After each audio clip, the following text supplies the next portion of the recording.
Hey, welcome to the channel. I'm Gramular Sheldon. I'm going to keep this channel rolling along with reviews and other thoughts I don't have space for elsewhere, but I still want to do them. It's time to review the Zygo 2. This isn't a sponsored review, meaning they didn't send me one. The Zygo 2 is a wireless streaming audio device for swimming.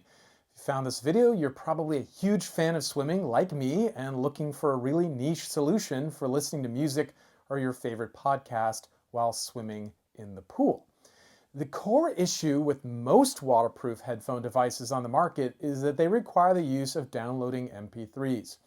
MP3s, while popular when I was in high school, are almost a dead file system when it comes to getting new audio files, recently released ones at least, that aren't, pirated.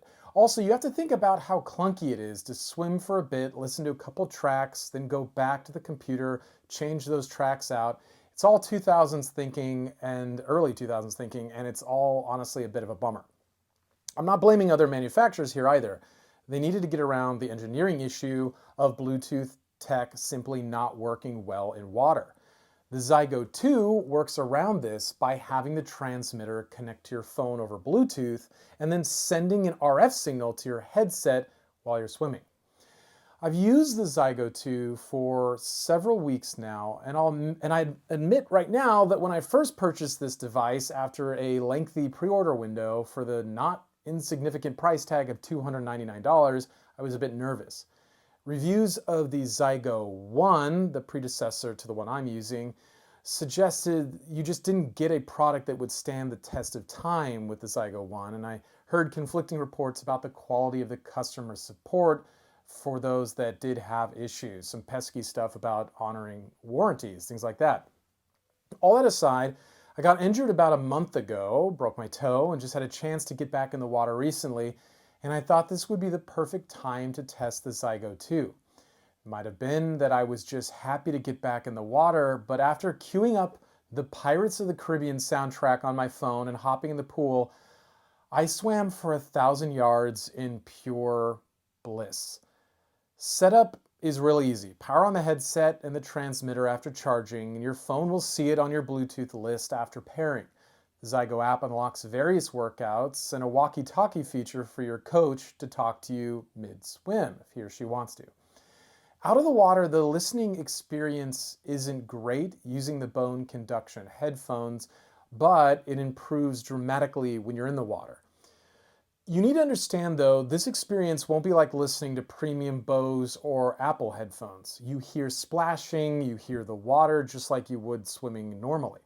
It all sounds vaguely like you're listening to someone over walkie-talkie, which makes sense because it sort of transmits in the same way. I will say there is something disconcerting about hearing a KFC ad mid-workout over Spotify, but you do get used to it. You can change the volume on the headset with just a button press, and I actually found it fairly comfortable to wear, especially when compared to the wide world of goggles out there that vary dramatically in terms of comfort. I wish the Zygo team had made the case itself a bit more waterproof because you need to place the case close to the pool to get the promised 30-foot range, and that means it gets splashed. The only time I got any signal cutouts is during the flip turn right at the end of the pool.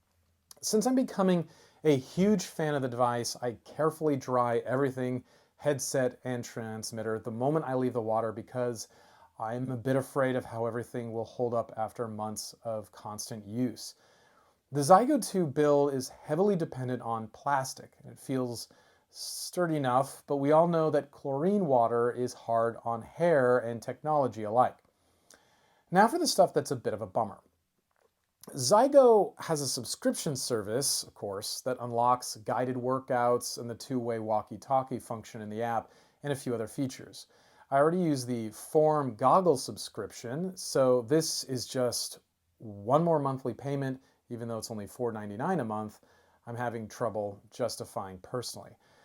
The Zygo team clearly took a bit of a beating in the form of feedback from users with the initial Zygo device, but the Zygo 2 appears to be a bit more rugged, and it's impossible to overstate how much I love listening to music while swimming.